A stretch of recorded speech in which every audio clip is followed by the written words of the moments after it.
I have worked the night shift at a gas station for 3 years. Nothing ever happens. Drunk college kids buying slushies, truck drivers filling up at 3 a.m., the occasional raccoon digging through the trash. You learn the rhythm of the night, the quiet hours between 2 and 4 a.m. when even the highway goes silent. I thought I knew every sound that building could make.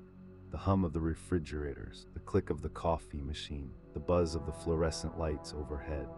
I thought I had seen everything, until the night the cameras showed a car that never arrived, and three stories that should not connect started weaving together in ways I still cannot explain. Drunk college kids buying slushies, truck drivers filling up at 3 a.m., the occasional raccoon digging through the trash. I thought I had seen everything, until the night the cameras showed a car that never arrived. It was 2:17 a.m. I was watching YouTube on my phone, half asleep. The bell above the door never rang. I never heard an engine, but when I looked up, there was a man standing at the counter. Middle-aged, dirty jacket, holding a $20 bill. He asked for $40 on pump 3. I processed the transaction. He walked out. I watched him on the monitor pull away and disappear into the darkness. Routine. Then I checked the security footage. I always rewind and watch the playback to make sure nothing happened while I was distracted. The recording showed the parking lot empty at 2:15 a.m., empty at 2:16 a.m. At 2 hours, 17 minutes and 3 seconds, the car was just there, parked at pump 3. No headlights approaching from the highway, no taillights fading in from the darkness. It appeared in a single frame. Like someone pasted a screenshot into the video feed. I rewound it 3 times, same result. The car materialized between one frame and the next, and the man, he was already standing at the counter inside. He never walked through the parking lot. He never opened the door. He was just inside. I pulled the receipt from Register 3. It listed Pump 3 $40 paid in cash. I checked the pump log. Pump 3 did not dispense any fuel that night. The receipt was printed, but the transaction never happened. I called my friend who works in IT security. He asked me to send him a photo of the receipt. He analyzed the printer data. He said the receipt was genuine, printed by the exact thermal printer in Register 3. But the transaction number on the receipt was from a sequence that would not be reached for another 6,000 transactions. At the rate our station does business, that sequence number would not be printed for another 4 years. Someone paid for gas in 2026 using a receipt from 2030.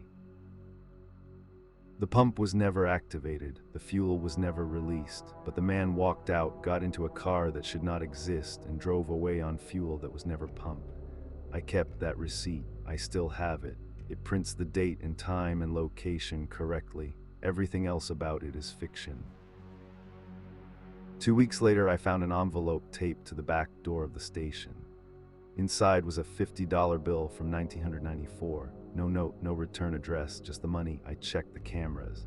The footage for that night showed the back door once at 3 a.m., closed, then again at 3:01 a.m., still closed. There was no gap in the recording. The envelope should not be there, but it was. I checked the register tape again. It printed at 2:17 a.m., exactly when the transaction appeared. But the serial number on the tape did not match any other receipt from that night. It was like the printer had generated a receipt from a parallel register, one that did not exist in our system. I called my manager the next morning. He said he would look into it. He never called me back. 2 days later, I noticed the envelope taped to the back door. Inside was a $50 bill from 1994. I asked my manager if he had left it. He said no. I asked the day shift cashier. She said no. The cameras showed nothing, but the bill was real. I checked the serial number against the receipt from the man who never existed. The receipt was printed at 2:17 a.m. The bill was printed in 1994. Someone was counting. Someone was keeping track. I just did not know of what. Story 2. A man named Daniel checked into a motel off Interstate 40 in New Mexico. It was 11 p.m. He had been driving for 9 hours and needed sleep. The front desk clerk handed him a key to room 14. No digital key card, just an old brass key on a plastic fob.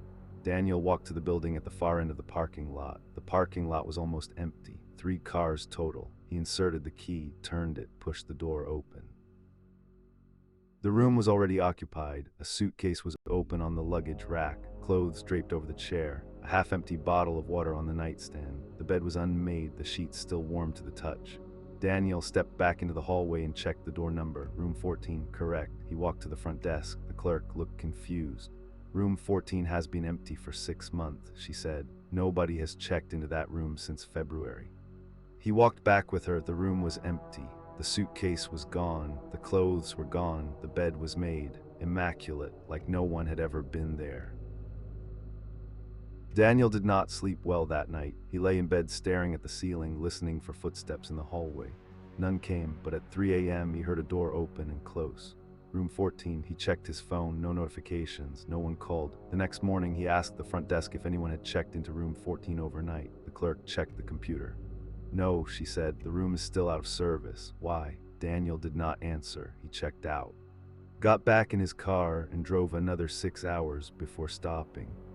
He never told anyone about the warm sheets or the suitcase or the television that was playing when it should have been off.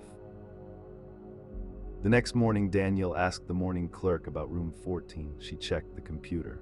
Room 14 has been out of service for 6 months, she said. There was an incident. A guest died in that room, heart attack. They found him 3 days later. I found Daniel's story on a forum for truck drivers. He posted it under a throwaway account. The thread had 4 replies, but one of them caught my attention. A user named Roadhawk45 wrote, "Same thing happened to me in Arizona. Room 12, 2019. The blanket was still warm." I messaged Roadhawk45. He never replied, but his profile showed he had not logged in since the day he posted that comment, 3 years ago. Daniel asked when the motel stopped renting the room. "We never stopped renting it," the clerk said. "We just stopped advertising it. People still ask for it sometimes. We give them a key. They always bring it back the next morning and say the same thing. The room was already occupied." 2 stories from opposite ends of the country. A gas station where a man bought fuel that was never pumped using a car that should not exist. And a motel room where every guest finds someone else's belongings and every morning the room is empty. I kept the receipt from that night. I still have the $50 bill from 1994 taped to my wall. I have never been back to that gas station. I have never stayed in a motel since. Sometimes I wonder if the man in the dirty jacket ever found his way back to a room that was waiting for him, or if he is still driving on fuel that was never burned. I still have the receipt from the gas station. I still have the $50 bill. I keep them in a drawer in my desk. Sometimes I take them out and look at them.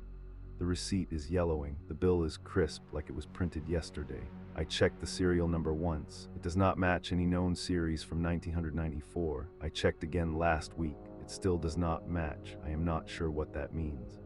But I am sure that the man in the dirty jacket is still out there somewhere, driving a car that does not appear on camera, paying with money that was never printed, heading toward a motel room that is always waiting for him. And I am sure that when he gets there, the door will be slightly open, the light will be on, and someone else's suitcase will already be on the rack. Subscribe to Synapse Gap before you check into a room that is already yours. Story 3. A family in Ohio bought an Amazon Echo for their kitchen. Standard setup, standard use, timers, weather, music. Their 6-year-old daughter loved asking Alexa to play songs. Nothing unusual, until 2 a.m. on a Tuesday. The parents woke up to a voice in their daughter's room. They assumed the TV was on, but the voice was coming from the Echo in the kitchen.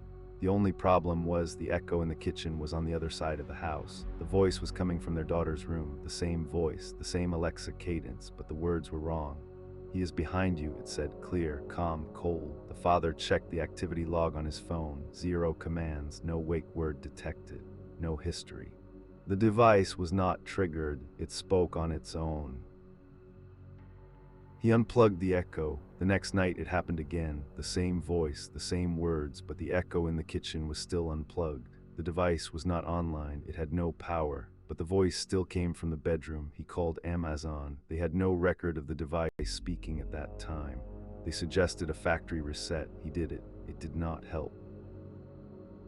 The third night, he set up a camera in his daughter's room. Nothing unusual happened on camera. The girl slept peacefully. But the family heard the voice again. The camera recorded only silence. The audio track showed no waveform for the duration of the night, but they all heard it. 3 people, wide awake. The same words. The father, his name was Marcus, spent the next week researching. He found forums where other Echo owners reported similar experiences. Voices without wake words, devices speaking in empty rooms. Amazon's official response was always the same: this is not possible, the device requires a wake word to activate. But Marcus knew what he heard, his wife knew, his daughter knew. The 6-year-old started sleeping with her parents. She refused to go back to her room. Marcus eventually contacted a journalist who wrote about smart home security. The journalist said he had received over 200 similar reports in the past 3 years. 200 families who heard their smart speakers speak without being asked. 200 homes where the voice that was supposed to be helpful became something else entirely. Marcus moved his family into a rental house while they sold the old one. The buyer asked why the kitchen counter had a dent where something had been sitting for a long time. Marcus said he did not know. He did not take it with them. Marcus told the journalist something else, a detail he had not shared with anyone. On the third night after he unplugged the Echo, his daughter asked him a question. "Daddy, is Alexa sad?" He asked her why she would say that, because she keeps saying the same thing over and over. She sounds sad. Marcus did not tell his daughter that the Echo was unplugged. He did not tell her that it had no power, no network, no way to speak. He just told her that Alexa was fine, but he knew she was not, and he knew that whatever was speaking through that device was not Alexa. It was using her voice, but it was not her. As far as I know, it is still in that kitchen, unplugged, sitting on the counter, waiting for someone to plug it back in. 3 stories, a gas station where fuel was paid for but never pumped, a motel room that is always occupied by someone who is no longer alive, and a smart speaker that spoke without power, without a network, without anyone telling it to. I do not know what connects them, but I know I have not stayed in a motel since. I have not owned a smart speaker, and I still have that $50 bill from 1994 taped to my wall. The date on the bill is exactly 1 year before the man in the dirty jacket bought fuel that was never pumped.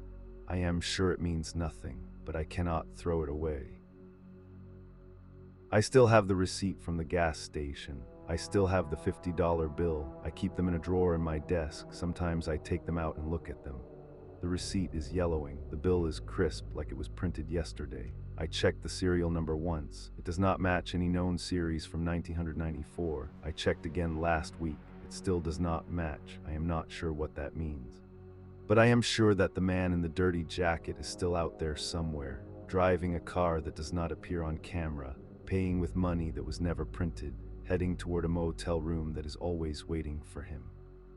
And I am sure that when he gets there, the door will be slightly open, the light will be on, and someone else's suitcase will already be on the rack.